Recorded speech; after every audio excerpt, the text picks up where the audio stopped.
first I will make present my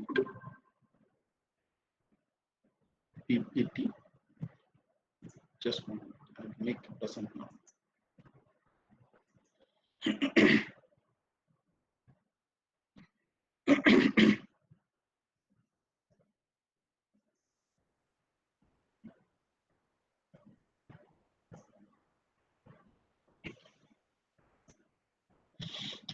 Few of you have asked for the PPTs. So today I will give all the PPTs. Okay, after this, so I was today the day was hectic. Okay, so I couldn't post the presentations. So today I will do all the 3 presentations. Okay, I'm sorry. Few of you are making repeated requests, but I could not do that. Okay, so today the day was hectic, so that's why I couldn't do that. Okay. So today I will do it at the end of this lecture. I will do that. Okay. Thank you. So we will go to the discussion.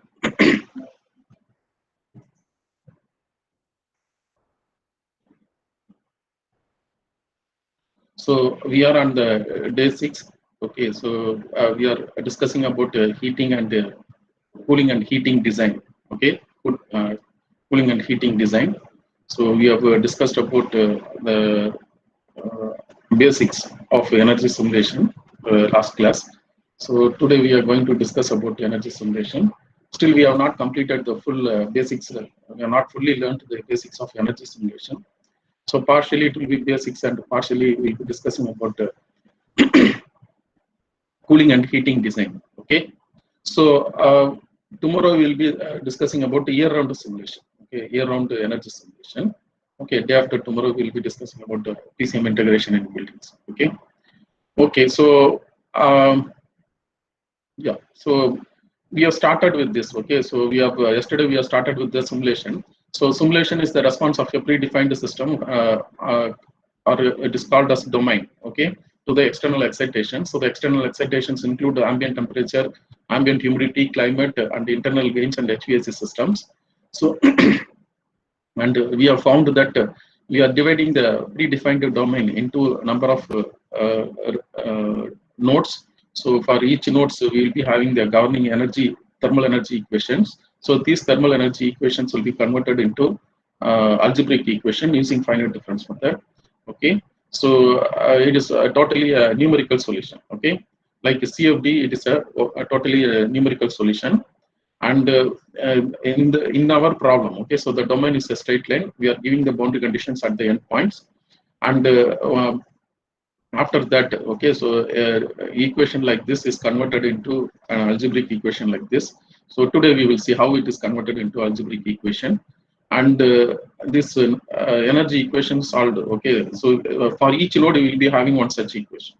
So that means we will be having series of linear algebraic equations. So all these linear algebraic equations will be solved in a transient way by giving the initial condition, and from that we will be finding out what will be the solution. Okay. So yesterday we have seen that. Okay, so each wall will be considered. Not each wall, in each components in the wall. For example, if it is window, door, construction. So for all these things we will be attaching these nodes. So for all these nodes, we will be writing the governing differential equation. So this will be converted into algebraic equations. So I told that it is like a straight line. At one end, we will be having external excitation by radiation, which is beam radiation and diffuse radiation. On the other side, I will be having ambient temperature also. Okay, ambient temperature also will be entering. So even we will be giving. Okay, so you will be giving the moisture, but that will be through the openings. Okay, so this is not shown here. Okay, and after that we are finding the heat flux, wall heat flux, wall roof, and wall roof temperature variations and room temperature variation. Okay, and we find out what is the energy also. Okay, what is the total energy consumed. So if your simulation is for 1 day, we get it for 1 day. If it is for 1 month, I get it for 1 month. So these are all the important parameters. So we have to see the building location, orientation, windows, opacity, and wall construction material. So all the database of construction material and the glass should be there. And we have to discuss about infiltration, internal gains such as people and equipments and lightings. All these things we have to give it. Okay. And again, I want to remind you that we will be if you want to do a simulation for a day, then the model should be there for a day. Okay, so input model should be there for a day. For example, ambient temperature model should be there for a day. Similarly, humidity model should be there for a day. Radiation models also should be for a day for all the directions. Okay, for all the directions. Okay, east, west, north, south, roof, and floor. So from that we find the responses. What is the load inside the building? Okay, and what is the humidity, latent load entering into the building? What is sensible load entering into the building? After that, we are finding what is the total load entering into the building. So this is called as the response of the uh, building to the external excitation. And just now I told that all these things are done. Okay, all these things are done by numerical simulation. So what is a numerical simulation? Okay, so we will be having the domain. The domain will be a one-dimensional domain. It will be just like a straight line here. Okay, and on the top I will be having the next time step. Okay, this will be next time step. So this is time axis and this is the domain axis. Our domain is one-dimensional. Only there will be variation in the x. So area we consider to be constant. Okay, so we are dividing the domain into number of regular shaped subdomains or nodes. So this is one node, second node, third node, fourth node, fifth node, sixth node. So in our domain, we are having 1, 2, 3, 4, 5, 6, 7 nodes are there. Okay, 6 divisions are there, 7 nodes are there. Okay, and one end we will be giving the boundary condition, and the other end also will be having the room. Okay, we will be having the room condition.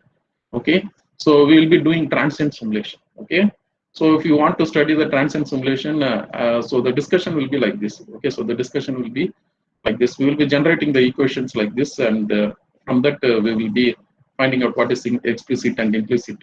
Okay, so I thought that instead of going by these slides, if I give it, okay, if I do it in my board, I think it will be you can understand better, and it will consume less time instead of talking with the slides. Okay, so and doing it in the slides. So if I do it in my board, so you can understand the concept as well as my job will be completed faster also. So I am going to the board. Okay, for the discussion. Okay, so so this is the I'm going to start the discussion. Okay, so I'm going to do it in the board. I think I am very confident that having this board, it will help you to understand the concept as well as it will help you to it will reduce the time for completing the discussion. Okay, I hope so. So first we will go to a steady state equation. So we have an equation like this. Okay, so d by dx of k a dt by dx is equal to 0. So this is my equation. Okay, so what is the meaning of this equation? Okay, so all of you might have come across this equation. This is steady state one-dimensional equation. Okay, and what is the meaning of this equation? So if you see this equation, from this itself you can tell something about this equation. Okay, it says that whatever there within this bracket, okay, so it is constant in the x direction. Okay, so first we have to define the domain. Okay, so this is, you think that this is like a domain. I will do it here. Okay, so this is like a domain. Okay, and now just now you have seen there are number of nodes in the domain. Okay, so there are number of nodes in the domain.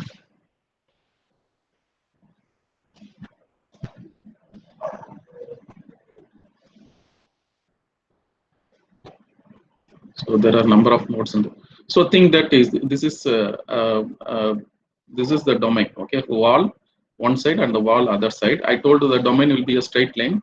I'll be dividing the straight line into number of nodes. So these are all the nodes. Okay, and I can name the nodes. Okay, so this is m, and this is m plus 1, and this is m minus 1. So general, it is I'm writing in general form. Okay, for the sake of understanding. Okay, now if I want to write this equation. Okay, so if I want to write this equation, so this is called as east face and this is called as the west face, and this is the nodal volume. Okay, so this volume, okay, so this is called as this is the length of the domain, and multiplied by area of cross section, this will be the nodal volume. Okay, So I call this as east face. I call this as west face. Okay. Now I want to write this. And first we will try to understand what is this equation. It is steady state one-dimensional equation. So it means that whatever I given in the bracket is constant. So that means Ka dt by dx is constant. So you know that it is the heat flux or heat. Okay, so this is constant. So that is what is. If I differentiate something and if it is equal to 0, okay, and if it is equal to 0, so whatever there inside the bracket, that is constant. So that means Ka dt by dx is constant. So in your basic heat transfer class, you would have studied this. Okay, in your basic heat transfer class, you would have studied this that in a steady state, okay, the heat flow in the equation. So in the domain, okay, throughout the domain, it will be same. Heat flow in, throughout the domain, it will be same. Okay, so that means Ka dt by dx is constant. Suppose I write this. Okay, suppose I write this flux. Okay, so I write it as flux at east and flux at west. I can write anywhere. Even I can write it here, or I can write it here. Okay. So now I am writing it at this wall, at this point E and at point W. So I write Ka dt by dx. Okay. So this is at the east minus of Ka dt by dx. Okay. At the west. So this is equal to 0. So I can write. Why it is 0? Because it is equal. Everywhere this flux will be equal. So when I subtract one flux from the other one, this will be equal to 0. So I can write like this. Okay. So now this I can discretize and write in a simpler form, algebraic form. So what is Ka dt by dx at the east? So this is at the east. So it will be Ka into Tm. Our variable is T. That you should not forget. Okay. So our variable is T. So from that T of I'll be having K into A into, so I'll be having T of M plus 1 minus of T of M. Okay.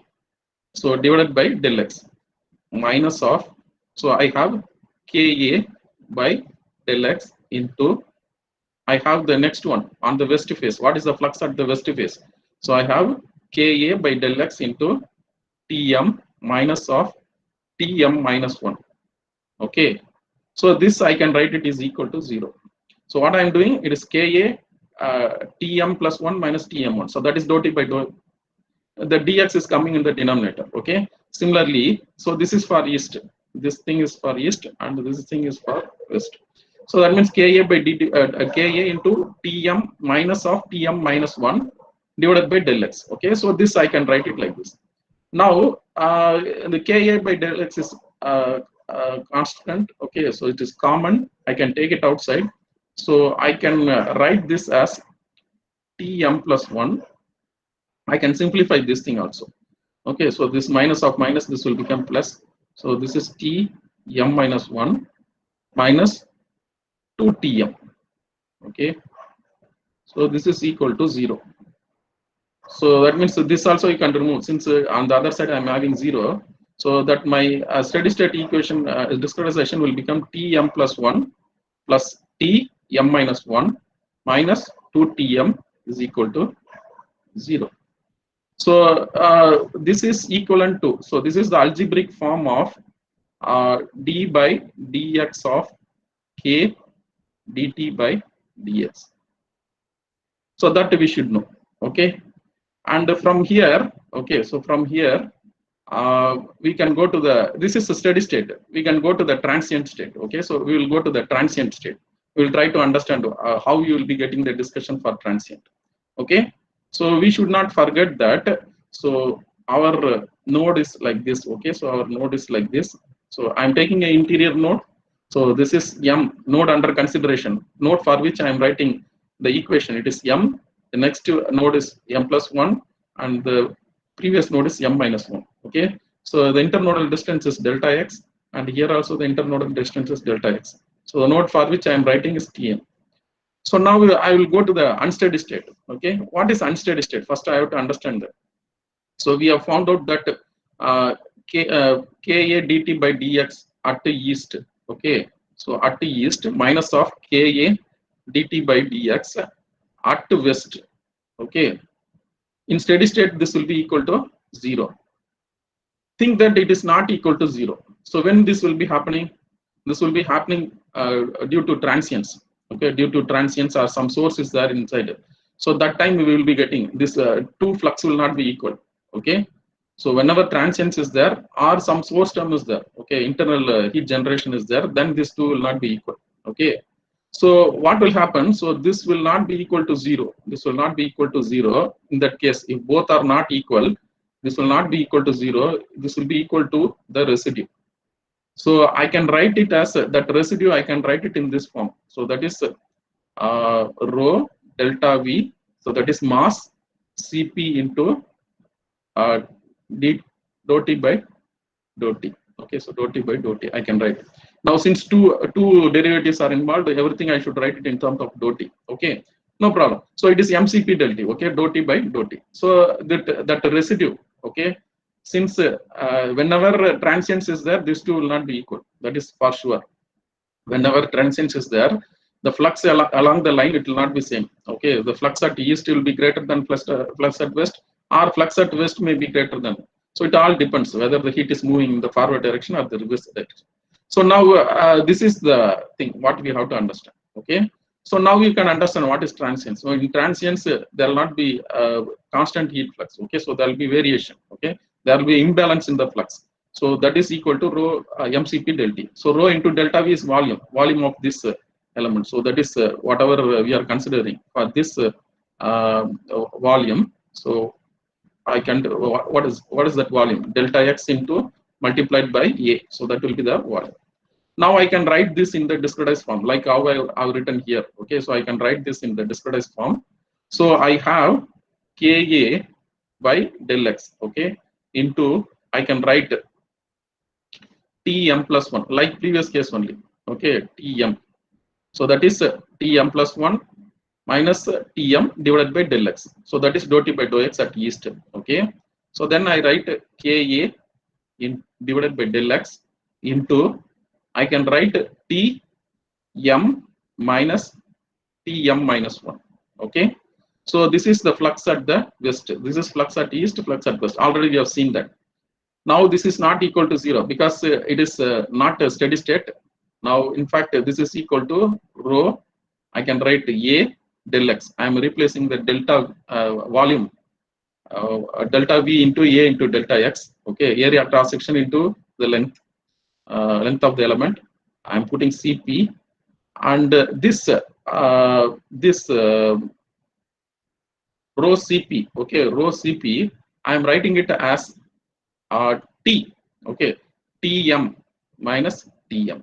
So because I am writing for the node M only, so then it should be Tm minus of Tm only. Okay, so because of the imbalance in the flux, so what will happen? So my temperature will rise in the domain. Temperature will rise in the cell or the node. So that means when it will rise in the next thing. So that is I plus 1. Okay, so it will rise in the I plus 1. Okay, so I'm sorry.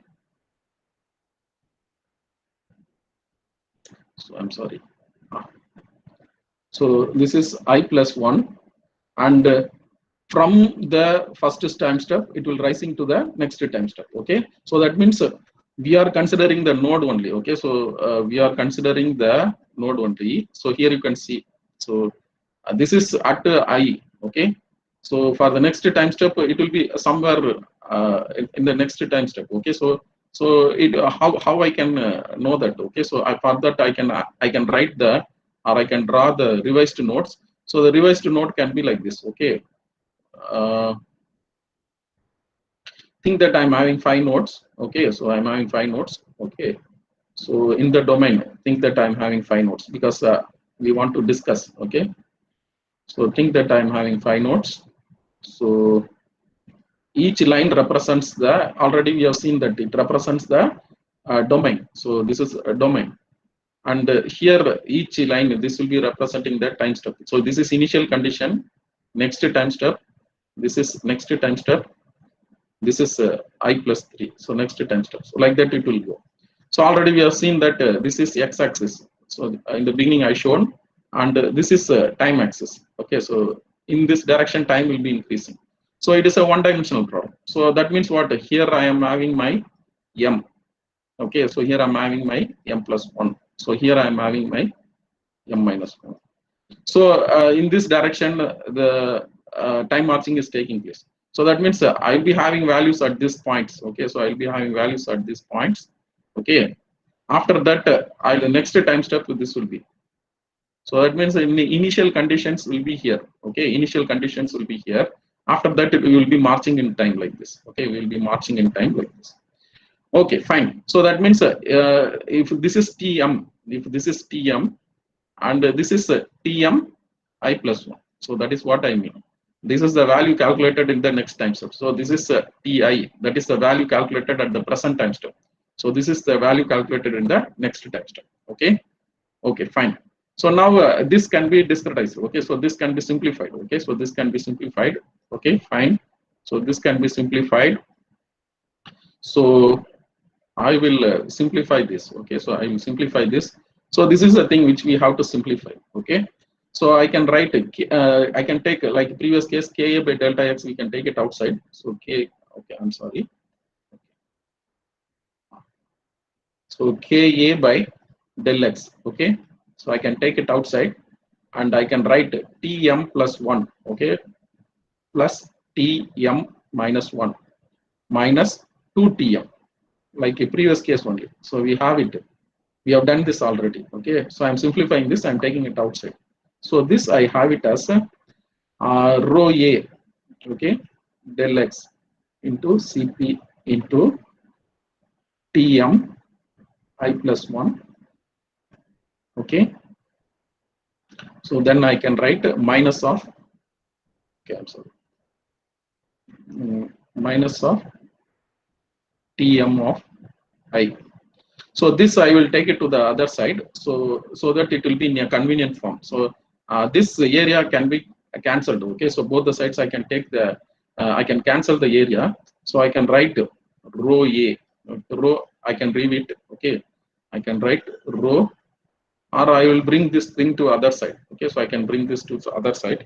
So that can be done like this. Okay, so I will put it in the other side. Okay, so I can write Tm of I plus 1 minus Tm of I. So this is equal to, I can write all these terms, I'm bringing it here. Okay, this term I'm bringing it here. So I have K divided by rho Cp. Okay, K divided by rho Cp. A cancelled, and I think I have delta T will be coming here, and denominator I will be getting delta x square. So this this delta x I'm taking to other side. Rho and I'm rho Cp and all everything I'm taking to the other side. So this is like this. Okay. So you know this K by rho Cp and all how it is called. I think you may be knowing. So it is thermal diffusivity. So we'll come to that afterwards. So I have this equation. Okay. So Tm plus 1. I have to write this one plus Tm minus 1 minus 2Tm. Okay, minus 2Tm. So this is the equation what we are having. So this is the equation what we are having. So from here we have to derive everything. Okay. Okay. So next thing is we have not mentioned on the right hand side what is the time step. So the right hand side I can have it in the time step I. Okay. So I can have it in the time step I. So if I have it in the time step I, okay. So then it is called as the explicit method. Okay. So this is called as explicit method. I'll come. Okay, so I'll make you to understand better. Just a minute. Okay. So I can simply write this one as Tm of I plus 1.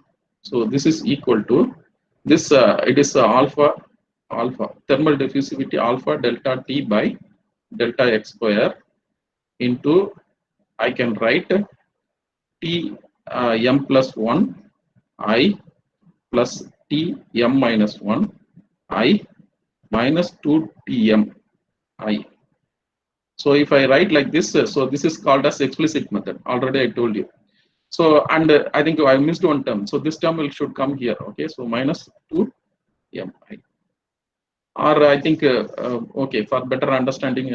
Okay, let it be here only. Okay, so if I have it like this is called as explicit method. Okay, and here itself I will explain implicit method also. So Tmi plus 1. So on the right hand side, whatever I have, alpha delta t by delta x square, and the balance this one. So this is T of m plus 1 plus T of m minus 1 minus 2Tm. Okay. So this I write it as I plus 1. This is also I plus 1, and this is also I plus 1. Okay.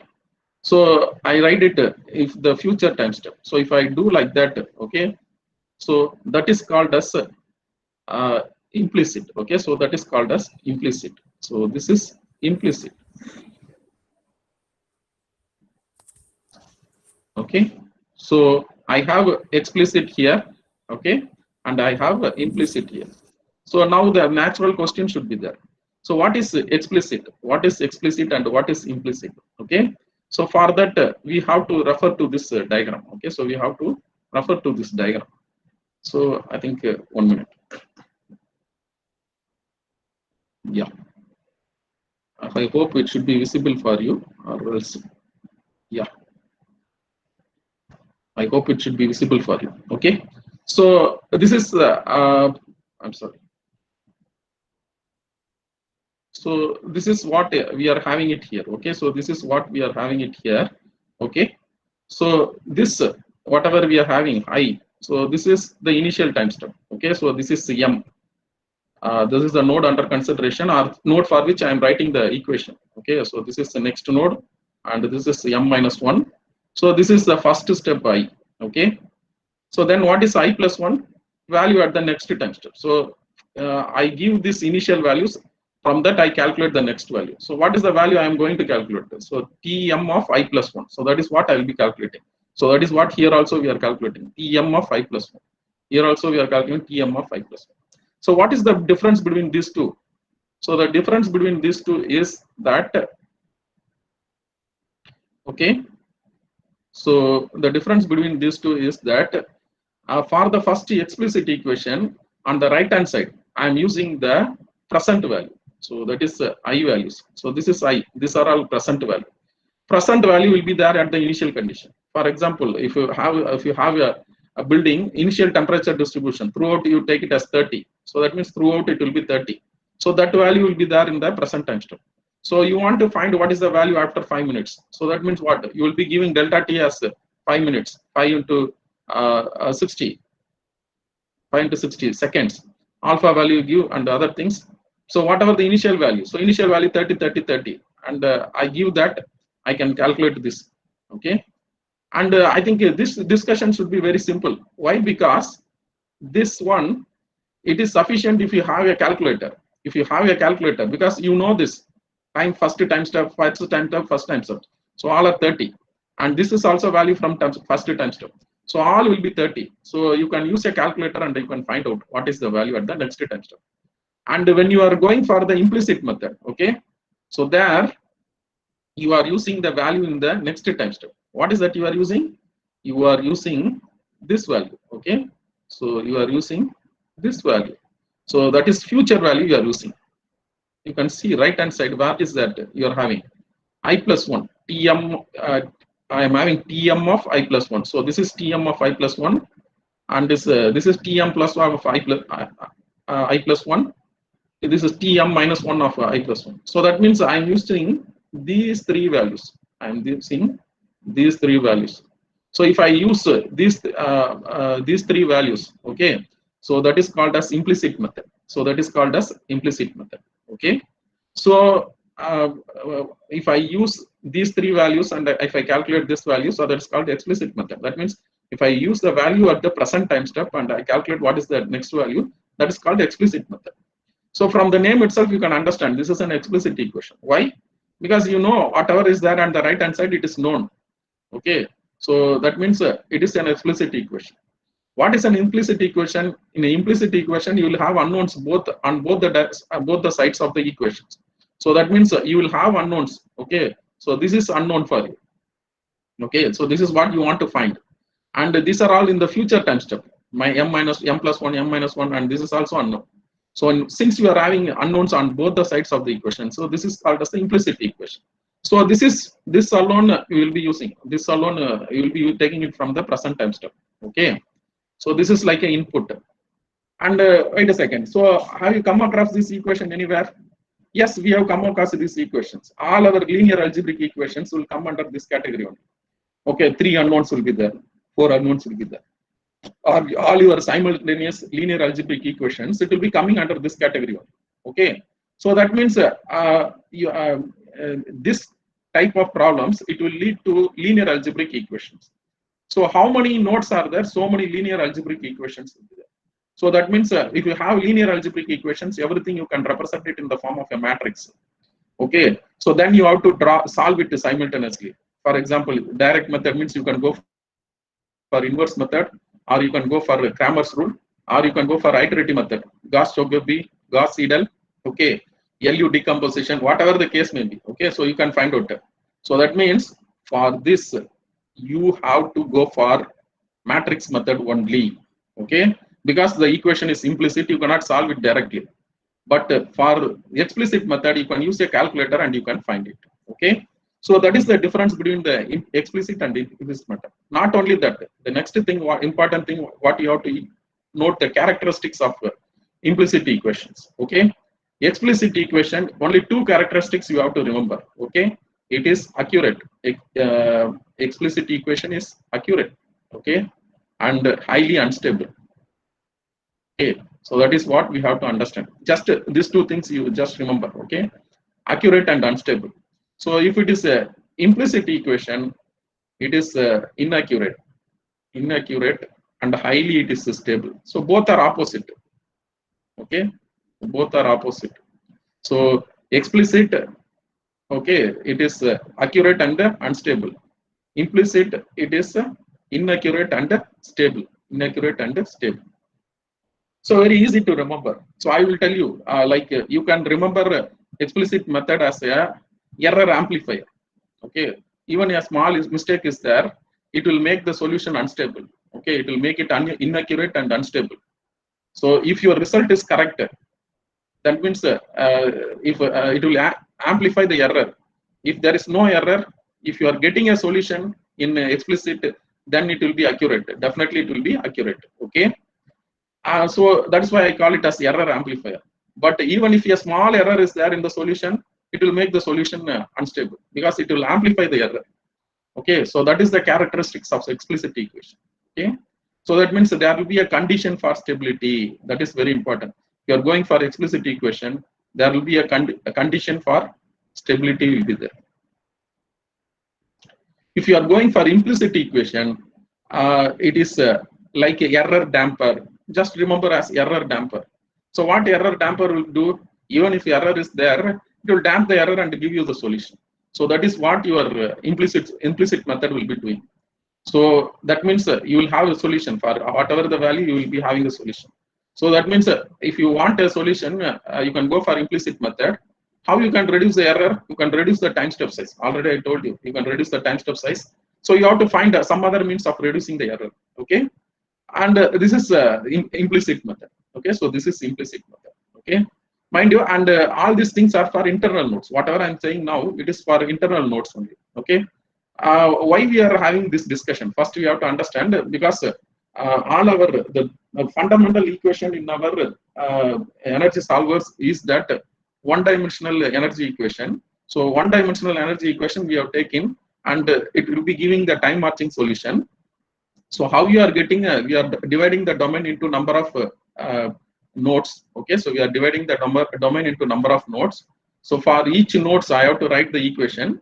So that should be a transient equation. So that equation, okay, so that we are finding that equation. Okay, so that equation, we are doing it by the energy balance. So I'm not going by book. Okay, I'm going by my own method. Okay, so that means I'm going by energy balance. Okay, so this energy balance. Okay, so this energy balance, from that I'm getting this. Okay, so the flux difference is there. From that I'm getting this. Now, while discretization, if I am taking the right hand side, in the present time step, so it is called as explicit discretization. And if I am taking the right hand side in terms of future node, so then it is called as implicit method. Okay. Now I told, so okay, so when I told that these two methods are having two distinct characteristics. Okay, so one is accurate and unstable, the other one is inaccurate and stable. Okay, so that means what? For a solution, you want both these things.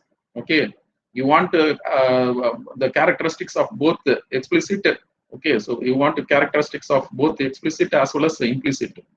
So if you are smart enough, what you can do it is you can write this in this way. Okay, so this method I can write it in this way, and our solver, okay, so energy simulation solver works on this principle only. So just please listen it properly and carefully. Okay, so now what I am doing, so I want both the things. I want explicitness as well as implicitness.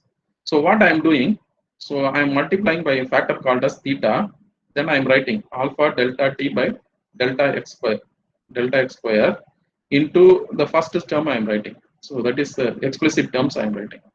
M plus 1 plus t m minus 1 I minus 2 tm I minus I'm sorry,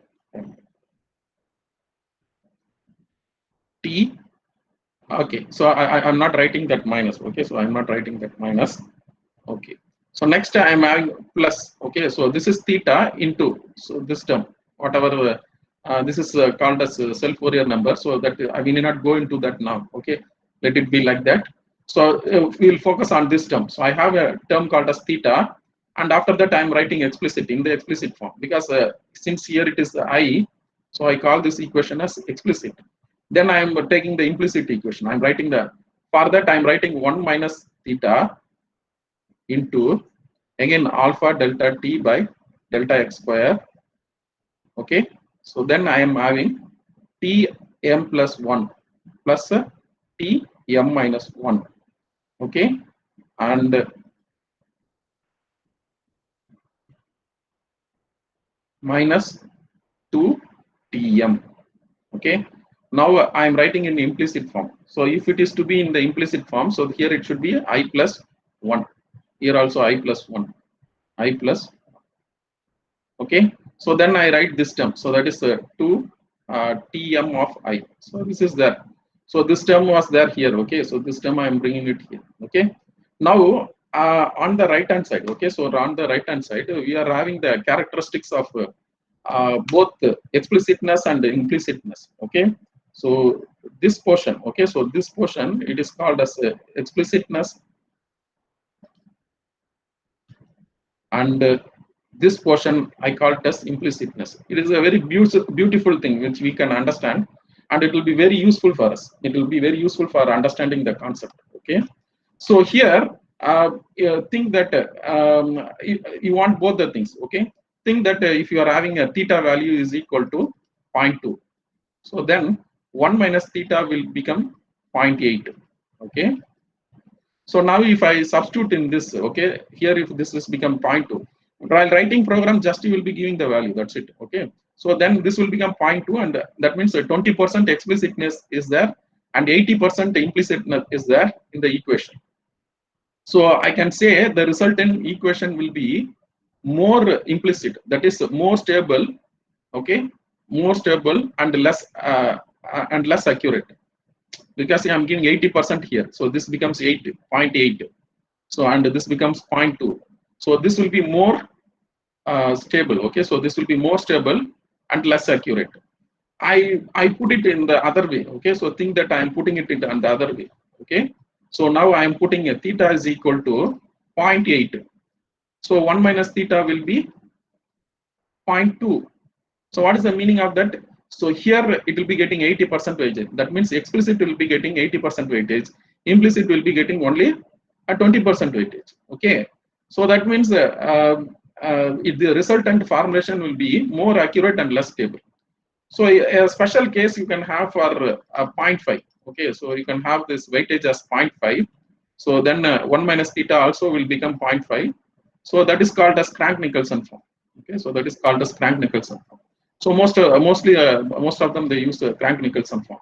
Okay, so this is how, okay, so in our formulation, this is how in our formulation we will be having, okay, we will be having both the implicitness as well as explicitness, okay, in our formulation. So this formulation, it is called as semi-implicit method, okay. So just put it in mind, this is semi-implicit method. What is the characteristics of semi-implicit method?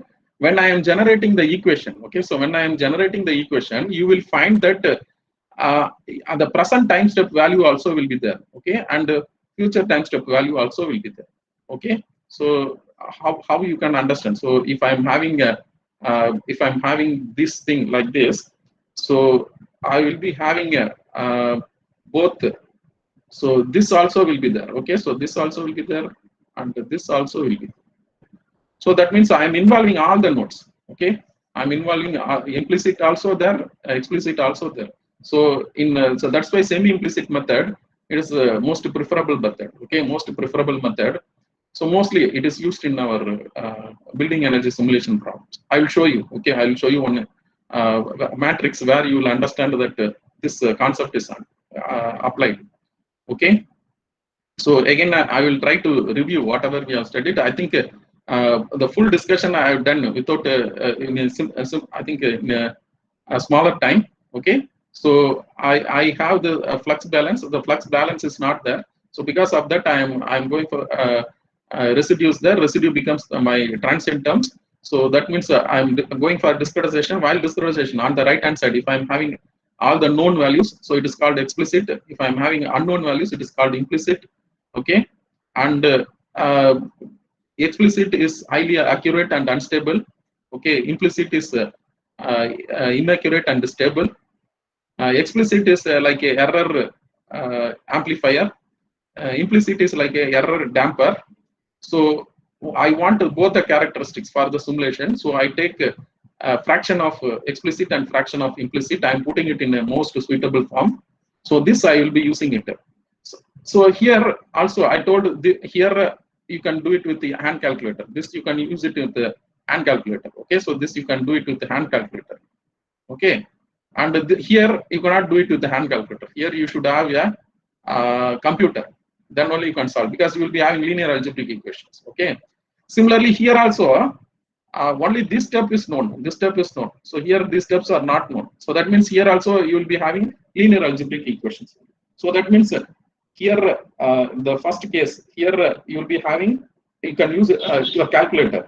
Here you have to use your computer, and here also for semi-implicit method also you have to use your computer. Okay. So that is how we will be doing. Okay. So like that, okay, so like that, now we will go back to our discussions. Okay. Okay.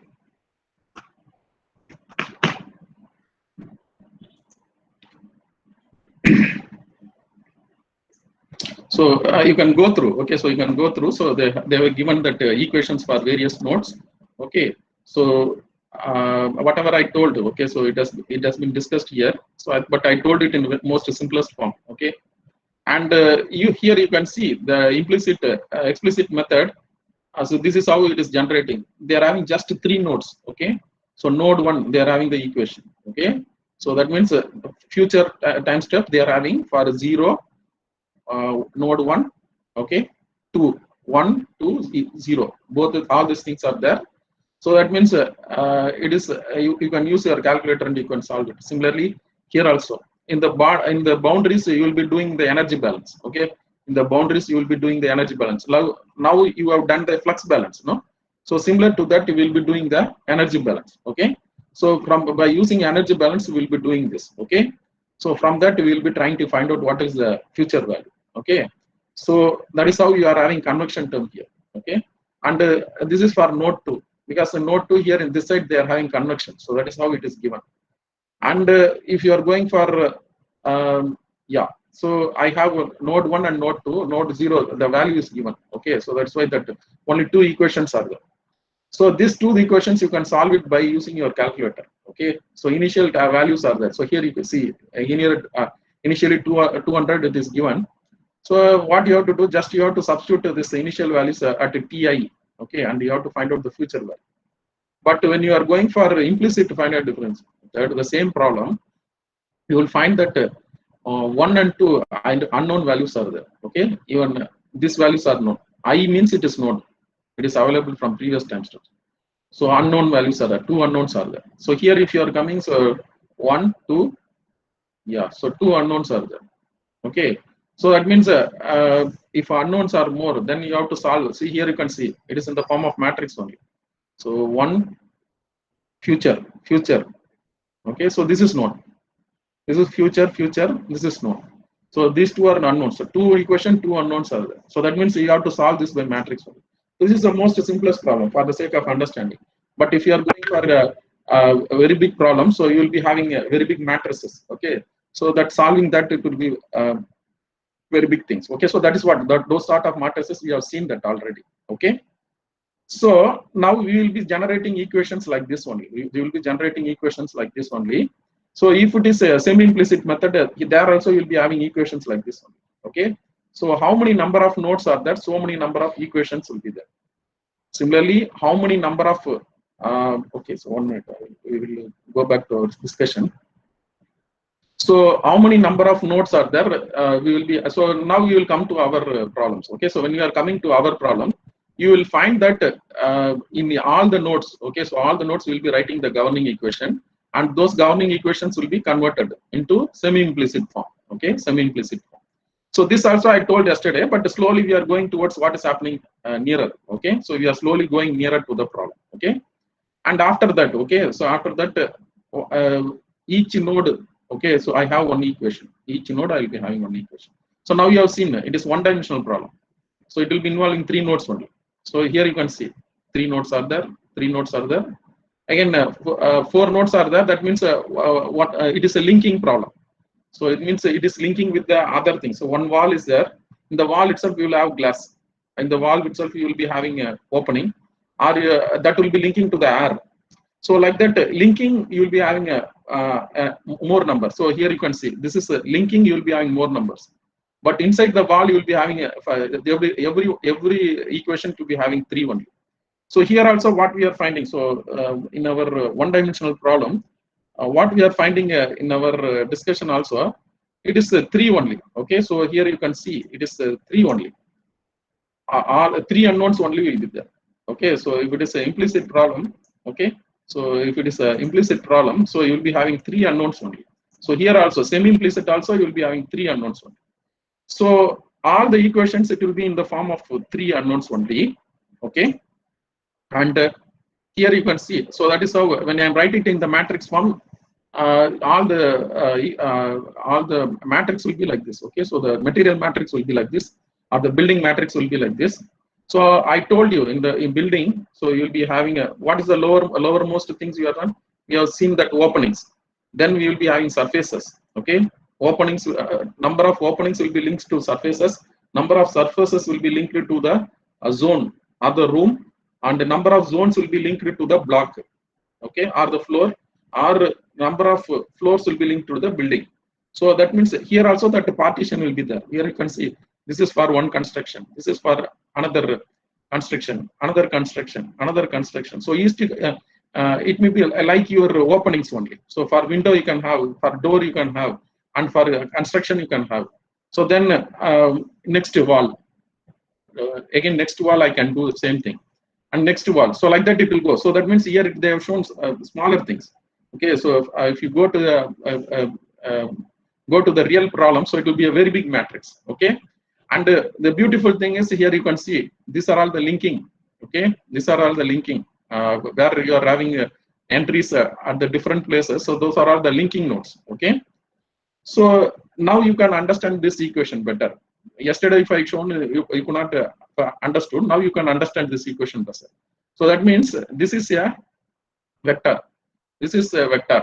Okay, so this is present time vector. This is a future time shift vector. And these are all the entries in the building. So just now we have seen that, no? So this is for zone 1, this is for zone 2, zone 3, zone 4. This is for whole building. And in zone itself, we will be having various surfaces. For area surfaces, we will be having various openings. Okay, so like that we will be having. So if you look realistically, so the matrix will be like this. So I told theta n plus 1. Okay, so that means in the building, how many total number of nodes are there, or how many total solutions are there, so many theta will be there. So this is the future time step value. So this equation only I am putting it in the vector form, theta n plus 1. So this is matrix. Okay, B also will be like that only. B also will be like matrix only. So A is the matrix, B is the matrix. So I have a vector for theta n plus 1. Theta n plus 1. What is theta n plus 1? The value calculated in the next time step. This is the value calculated in the all the nodes in the next time step.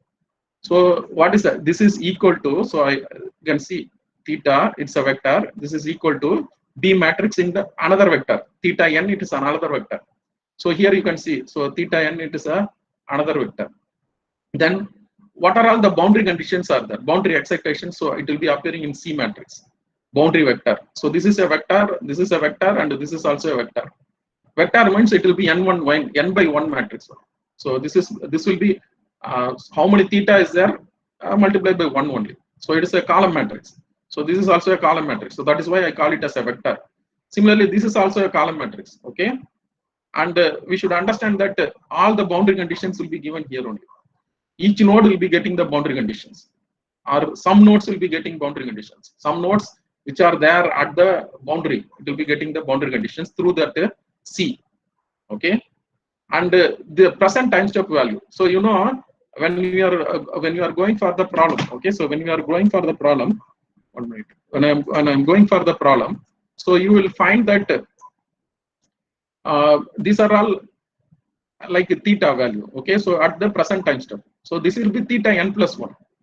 When I am calculating for this, this will become theta n plus 1, this will become theta n. When I am going for this, this will become theta n plus 1, this will become theta n. So that means first you will be calculating initial condition, theta n. Then after that you will be getting theta n plus 1. After that this will become theta n and you will calculate theta n plus 1. After that this will become theta n and you will calculate theta n plus 1. So like that it will be proceeding. Okay. So that is what we have to understand. Okay, so this is an important concept which we have to understand as to understand how the calculations will be taking place in a building simulation solver. So this is the matrix. So this is theta n plus 1. So that means what? You just put it in your mind. First row is this one. If I give that first row here, I will give getting this value. After that, what happened? Theta n plus 1 will come to this one. And again, I will calculate another theta n plus 1. Theta n plus 1 become theta n. Again, a theta n plus 1 will be calculated. So this, like this, continuously it will be happening. And similarly, in each time step, the input will be varying. For example, each time step, the radiation will be varying. For example, in the morning, radiation will be less. In the afternoon, radiation will be more. So all these things will be given in this C column matrix. Okay, C vector. So that is how, interestingly, we have this time marching solutions. Okay, all the materials and everything, it will appear in this A matrix, and it will appear in B matrix also. All the materials and building materials. So like how you have stiffness matrix in finite element analysis, here you will be having building material matrix here. Okay, and B you will be having again building material matrix. Okay, so all your values calculated in the last time step, all your temperatures calculated for the nodes for the previous time step, that will be appearing here. Okay, all your boundary conditions for the present time step, it will be appearing here. So what you will be calculating? Theta n plus only you will be calculating. How will you calculate theta n plus 1? These values are known. You put this matrix on the other side. So when it goes to the other side, it will become like A inverse into these values. So from that you can calculate. You can calculate it by direct method, or you can calculate by the iteration also. Okay. So I think now we are in the next step in understanding how the building simulation solvers are working. Okay. Okay, fine. So you have all these things we have seen yesterday: opening, surfaces, zone, block, building. So that means this is a small matrix. This matrix clubbed together. I have surface matrix. This matrix is clubbed together. I have zonal matrix. This zonal matrix clubbed together. I have block matrix. Block clubbed together. I have building matrix. So after that, we are solving that everything simultaneously. Okay, to get the solution. So this is how these things we have seen yesterday. So okay. So a wall. Each wall will be having this the openings, okay, window, door, all these things will be there. So after wall you will be having zone, from the zone several zones put together block, and several blocks put together building. So that is how the solution. So now we have seen all these things also we have seen yesterday. You can use building simulation software for heating and cooling calculation, daylighting calculation, for visualization, for HVAC plant analysis, for CFD analysis, you can do it. So what are all the different blocks of building simulation softwares, that also we have seen yesterday. So layout, activity, construction, opening, lighting, HVAC, CFD, okay. And also we can go for heating, cooling design, simulation, CFD. These things we have seen yesterday. How the activity block will be, what will be there in the activity block. So we are going one step further, okay.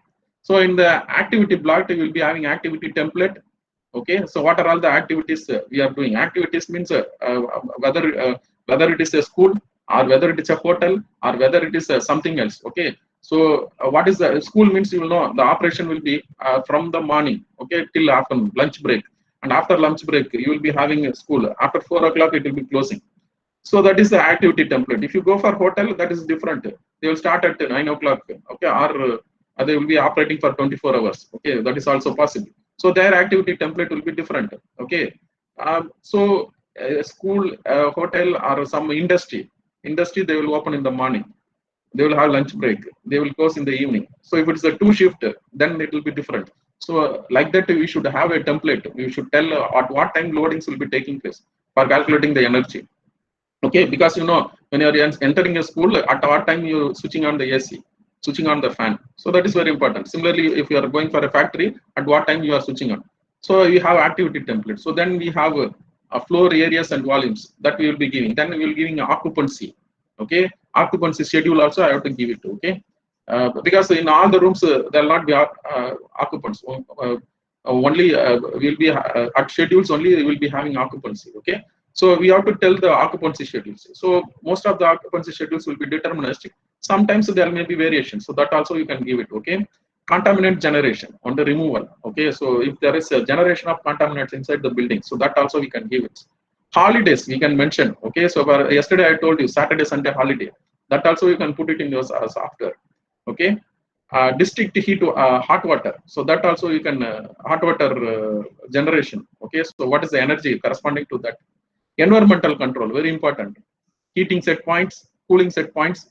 So that also you have to, because you know by changing the set point, the energy consumption will be different. If you are putting the AC at 15 degrees centigrade, it will consume more energy. If you are putting it to 25 degrees centigrade, it will be consuming a lesser energy compared to 15 degrees centigrade. Okay.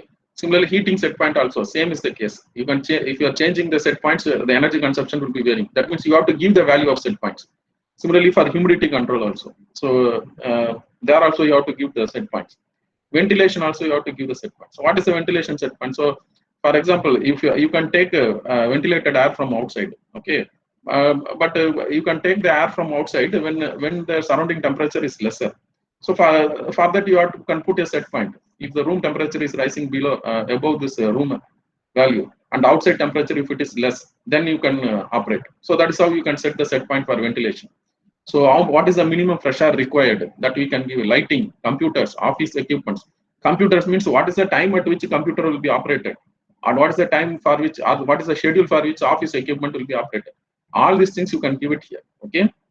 Even catering also. Okay. At what time catering will work, at what time lunch will be served. So all these things, even any process is there, that also I can bring it to this. So much detailed. Okay, so you can give all the details, okay, to the building simulation software. So next is in construction. What are all the different templates? Okay, so which is there in the construction. So you can have external wall, below grade wall, flat roof, pitched roof. So yesterday we have seen. If you remember, these are the things which we have seen yesterday. So we had external construction wall. We have semi-exposed ceiling, semi-exposed wall construction. Okay, flat roof. Okay, flat roof construction. So pitched roof. Okay, so all these things only it is given in the form of template. Okay, so you can have it as a lightweight, medium weight, and heavy weight. So here you can see, you can select it. So it is available. Best practices. What is the best practices for a local condition? It is ready-made. It is available. You can just take it and put it. Or if you want to go and change it, that is also possible. Okay. So for external wall, below grade wall, flat roof, pitched roof, so internal partition, everything we have provision for giving. And similarly, semi-exposed wall, semi-exposed ceiling, semi-exposed floor, ground floor, external floor, internal floor, subsurfaces. If there are other subsurfaces, okay, like opening, vent, other things, internal thermal mass. So a structure with high thermal mass, if it is there inside the room, component blocks. For example, AC is there. You can give it as a component block, and you can give some thermal boundary conditions. Similar geometry, area, and volumes, which is there inside. Surface convections, linear bridging at junctions. Some thermal conductivity, different materials may be there. So linear bridging, okay, at the junction. That data also we can give it inside. So air tightness. So that data also we can give. So it is totally comprehensive. Okay, so it is totally comprehensive. You can go inside and give all the values. Okay, and what are all different types of openings? We have seen the openings. What are all the openings? Windows, doors. Okay, so windows, doors, and constructions. Okay, you can have vents also. Okay, so in that only windows I have glazing template. So there are templates for glazing, glass. Okay, layouts it is available. So when I'm giving for layouts, I'm giving what is the window to wall ratio, window height, window spacing, sill height, outside reveal that. So that means the window dimensions, all the dimensions it is there is provision for giving. Frames and dividers. Okay, in the windows shadings. So how much shading is available for the openings? Okay, airflow control windows. Airflow control windows, so you can take air from outside. Okay, so it will be controlled with the temperature settings. If outside the temperature is low, it will take the air from outside and it will allow. The window will automatically open if the outside temperature is less. So like that, you can have a free apertures, internal windows. Okay, so dimensions framed again the same thing for internal windows. So these are for external windows. All the things are there for internal windows, for sloped roofs, doors and vents, openings. So if I click this, I'll be having like this. So this is expanded form. So in everywhere I'll be having menus. So inside that I can go and I can give. Okay, about give the dimensions. Okay, and the same thing I can have it for lighting also. So I have templates also for lighting. Okay, so you can have a general lighting. I can mention the power density. Okay, I can view what is the luminar type, what is the return air fraction, what is the radiant fraction, what is the visible fraction, visible light fraction.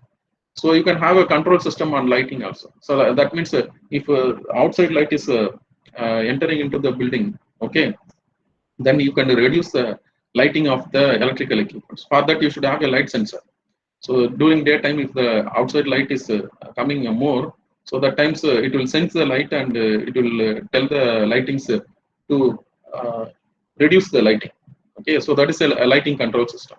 Okay, and a task and display lighting. So for specific purpose, you may be having more lighting. For example, for reading, you may be requiring more lighting. For some precise fabrication, you may be requiring more lighting. So that also you can do it. Exterior lighting, outside lighting. So all these things you can put it. Okay. Similarly, HVAC. In HVAC, you can go and select the HVAC. Templates are available. For example, window AC, split AC, or variable air volume, radiant heating. So whatever the case, okay. So that is available. Ductable. Okay. DX plant, chiller. So all these details can be given. What is mechanical ventilation? Mechanical ventilation is the ventilation what we are giving for as per the ventilation standards. Okay, for air conditioning design, we have seen it in the heat load calculation. So that is called as mechanical ventilation. And heating. Okay, so in a place you will be having both heating and cooling. Okay, so I told you.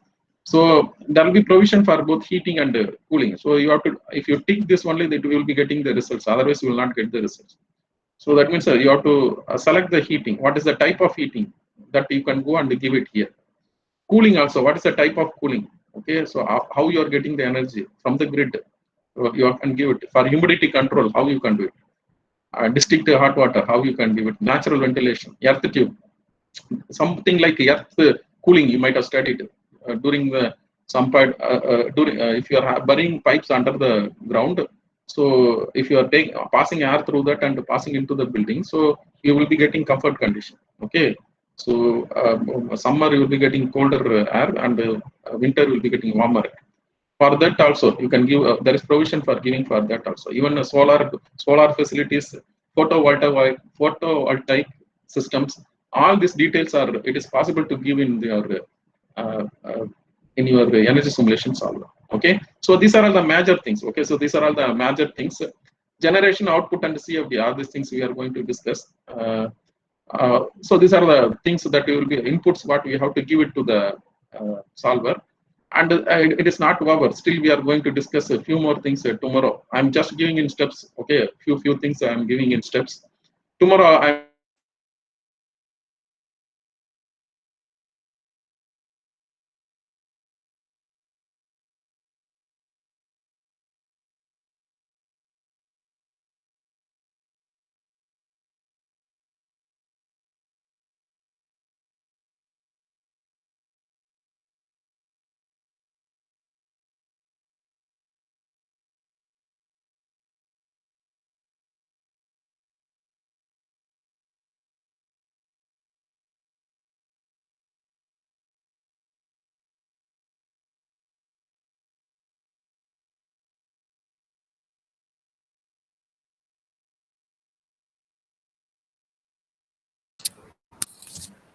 Participants kindly wait for a few moments so that the speaker can join the session. Thank you.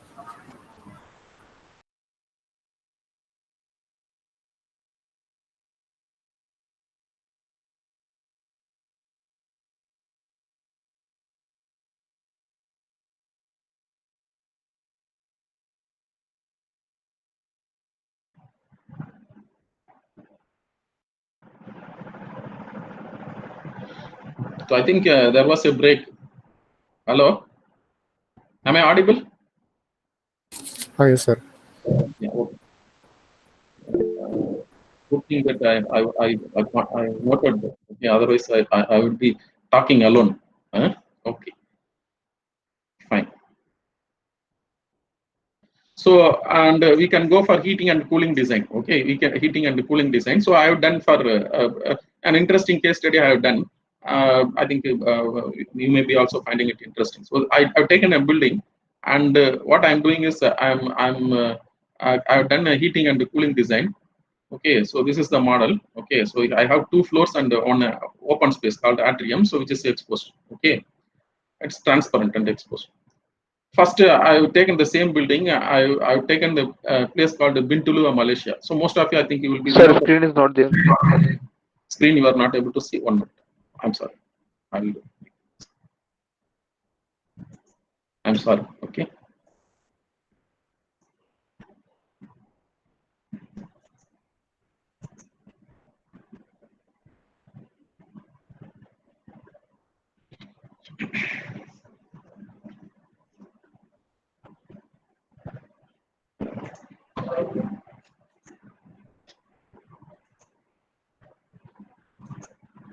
Okay. So I have considered this model. Okay, I have considered this model, and I have taken for the location Bintulu, Malaysia.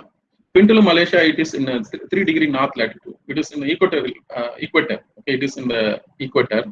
So, and we have seen the sun path diagram also for this. So I have done the, because it is inside the tropics, tropic of Cancer and tropic of Capricorn. So you know that it will be hot. Okay, so it will be hot. Okay, and I have done that load calculation. Okay, so I have done that load calculation.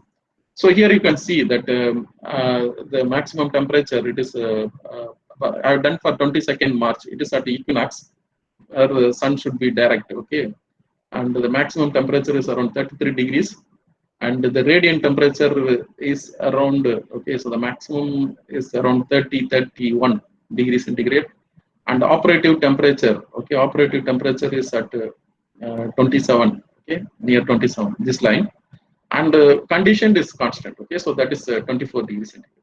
Okay, so the equipment is switched on. Okay, so at this timing, and it is switched off at this time. Okay, so you can see accordingly the load also. Okay, the external load. Okay, so it will be also operating at that time only. My cooling equipment also, that will be operating only up to the time, and I have the total cooling. Okay, so this is total cooling.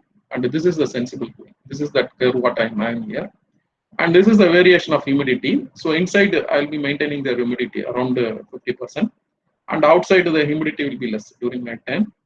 And I am taking ventilation when the AC is operating. I am taking the ventilation from outside. Okay, and I've done the cooling load calculation. Okay, so my total cooling capacity, it comes to around 123.64. Okay, so for Pintulu, Malaysia, so it is coming for 123.64. Okay, and for the same location, I have calculated heating load also. So you know that if I am calculating heating load for this, I think you may be knowing it. It is irrelevant because this space will be very hot. The temperature will not go below even 20 degrees. Okay, and so doing a heating design for this. Okay, so it is not correct or good. Okay, so I have done for that. Okay, so I am getting a very low value. Okay, so when I go for the Excel value, so I am getting a negligible value only. Okay, 0 only I am getting, because you can see the temperature. Okay, is 21.74, 21 points. So the lowest temperatures in the zones. So in atrium you are having 20.72, but other places, okay, 21.72, 21.84. So this is the lowest temperature at which. So that means heating may not be required at this. Okay, so when I did with the solver, okay, so it was I was not able to get okay the heating value. Okay, so that is logical because it is in equator. Okay, so it may be requiring large amount of cooling, and literally no heating is required. So next I took Chennai. Okay, Chennai, it is in 30 degrees north latitude. Okay, and you know these things we have discussed already. So this is December equinox, and this is June equinox. I'm sorry, it's just December solstice and June solstice, and I have calculated. Almost I'm getting the same pattern. Okay, almost I'm getting the same pattern. So most of you also will be knowing.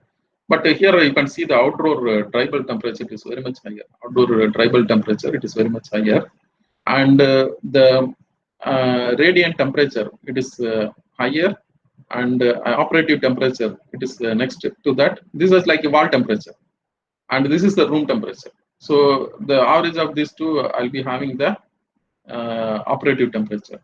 The load pattern, like a previous case, all the loads are coming here. Whatever you took it in cooling load calculation. So all these loads are coming. So this pattern, so you can split the graph and you can study separately. That is possible. And cooling, I have it like this here. And the total cooling is coming out like this, and relative humidity is coming higher. Okay, I think the relative humidity is maintained inside the room. Relative humidity is maintained inside the room.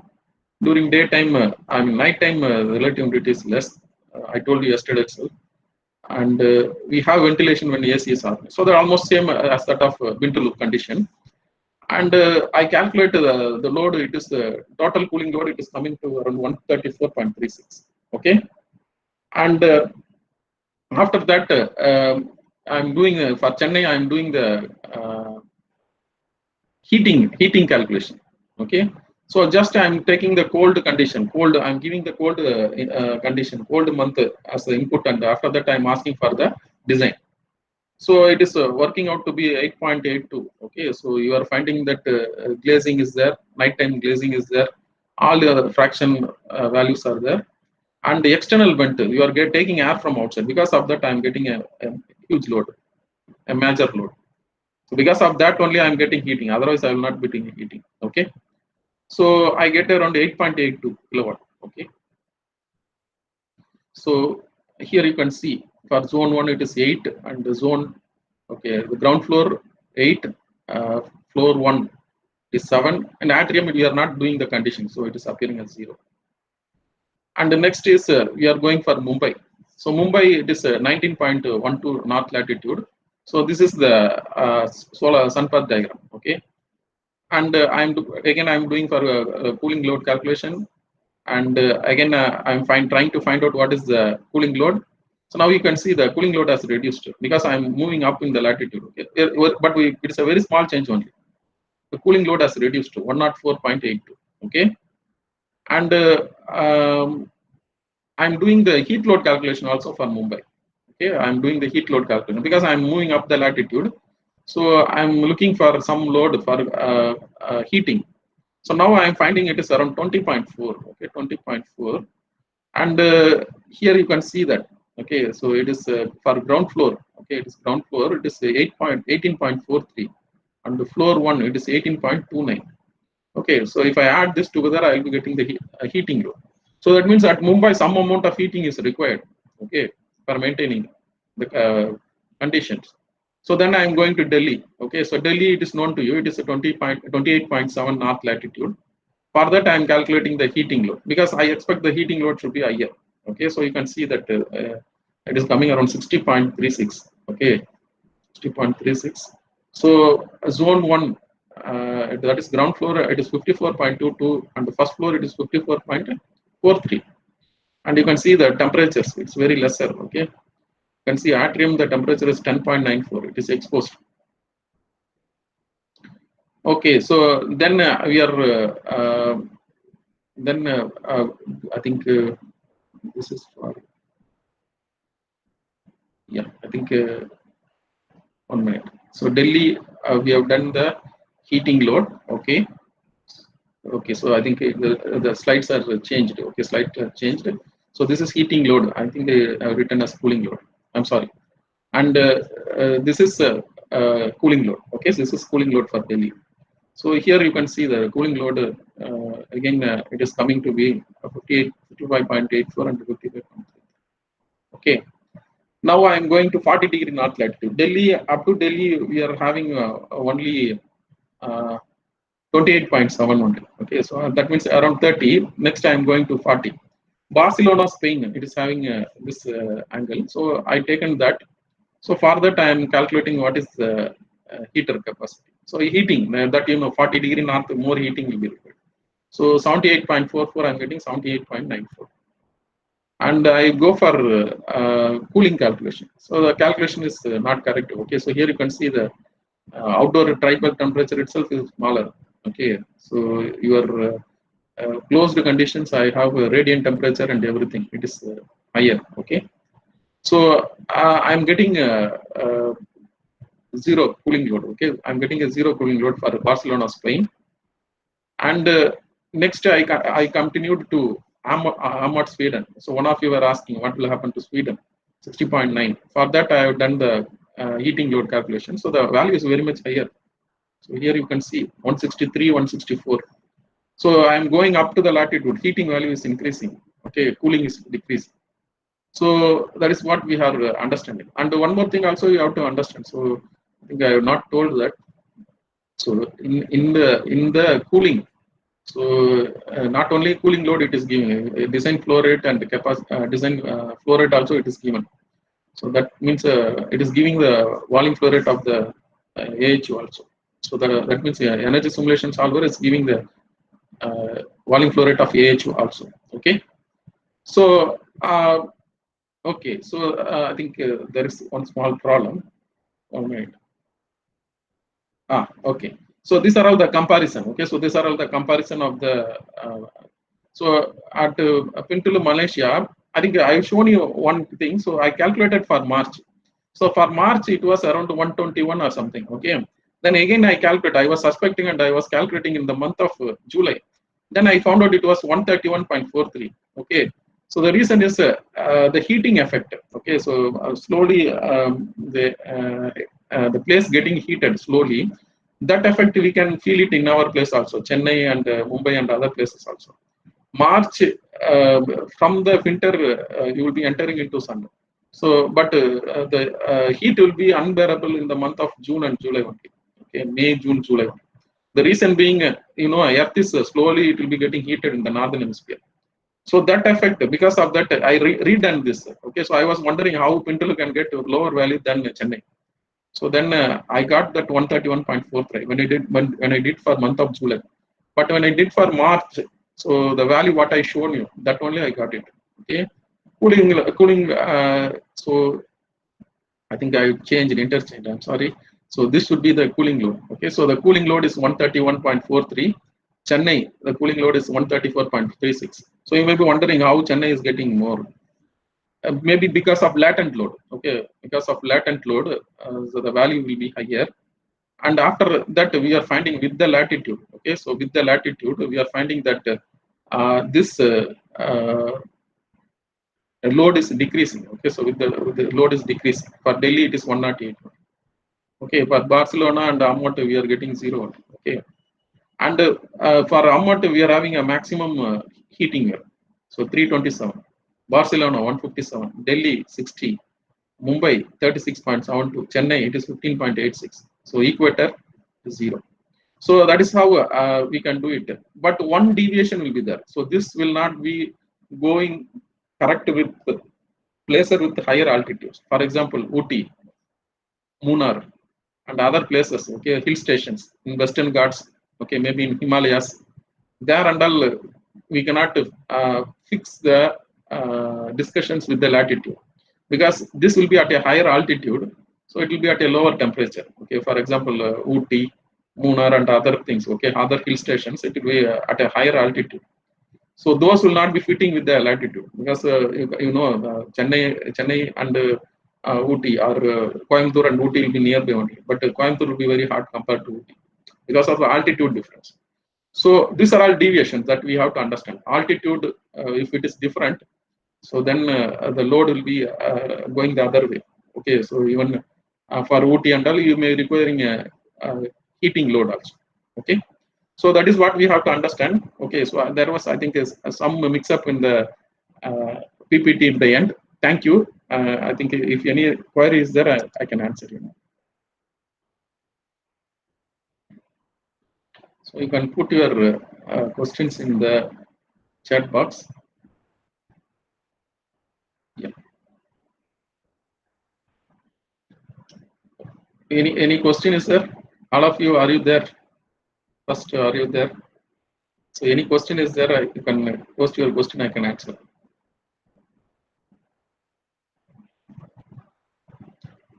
Jagarajan?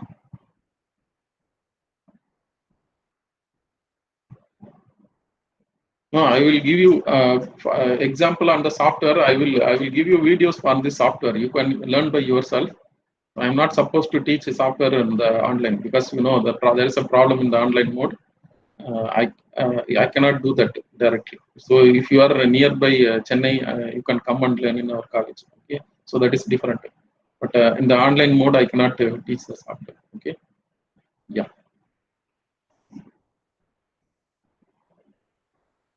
So any other question is there? So maybe, and I think for Design Builder, I can give you some videos which is available. So I can give you those videos, so you can learn it by yourself. So no difference. This will be like how I am speaking, and the same way only the presenter also speaking there. Okay. Yeah. So any other question is there? So only a few questions are there today. Why?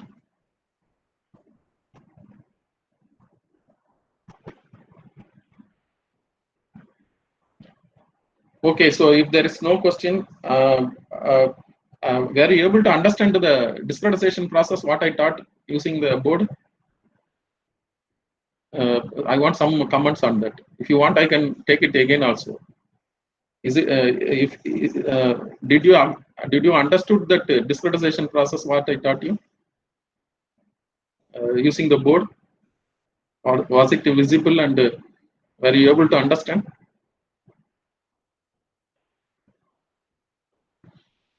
Two people have given yes, sir.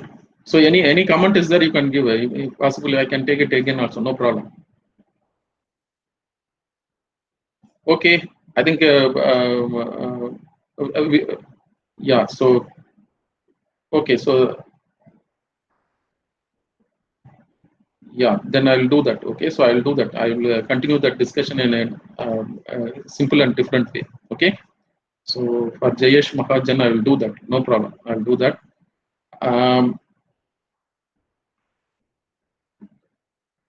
In malls, how to maintain load, because there is occupancy is not fixed. It is varying regularly. Okay, so there you can vary the ventilation depending on occupancy. Okay, so only occupancy will be related to ventilation. So okay, depending on number of people entering the mall, you can vary the ventilation. For example, when you are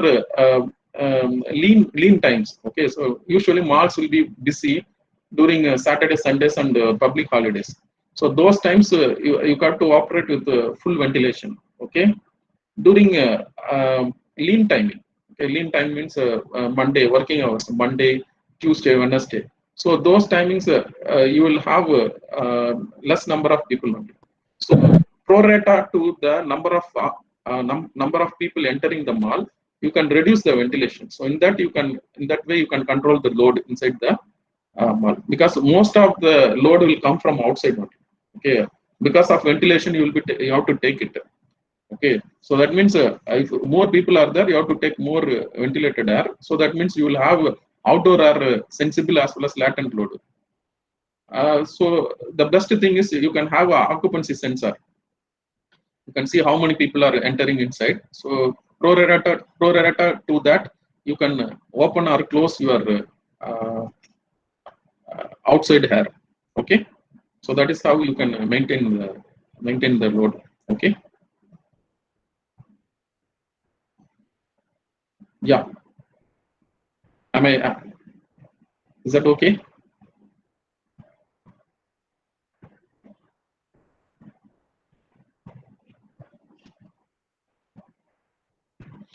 You can have a variable ventilation system. So Sanjeev, you can have a variable ventilation system. Okay, ventilation system working depending on the number of occupants. Okay, you can have occupancy sensor and you can connect it with your variable ventilation system.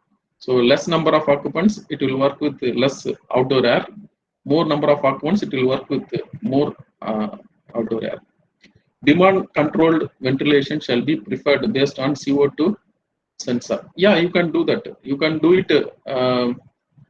You can do it with respect to the outside temperature, and as well as you can have it for. So both the way you can have it, because you should not think that.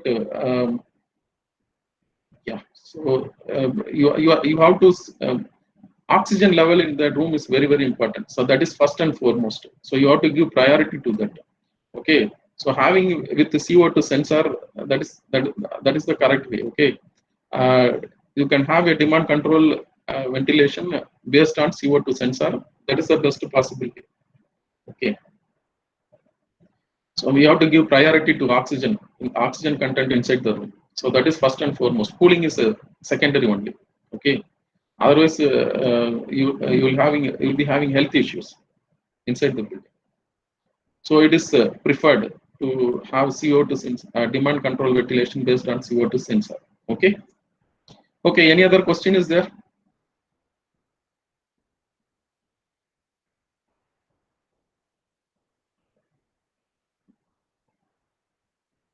Okay. So thank you everyone. So tomorrow we will be having discussions on year-round simulation. Okay. And some more points which we have it in the building energy simulation software. Okay. So I am taking you one step further. Okay. One by one step further to the building energy simulation software. So maybe when we complete the discussion on building energy simulation software, so you will be in a position to understand what is exactly happening in a building energy simulation software. So I can tell you what are all the components. Okay, so that part I can help explain you. But I think modeling and doing things, it's very simple. You can do it with your whatever the resources available from the net or from the YouTube. Okay, if you want, I will give that. I will give that resources also. No problem. Okay. Okay. Thank you everyone. We will join tomorrow for year-round simulation. Okay. Year-round energy simulation. Thank you.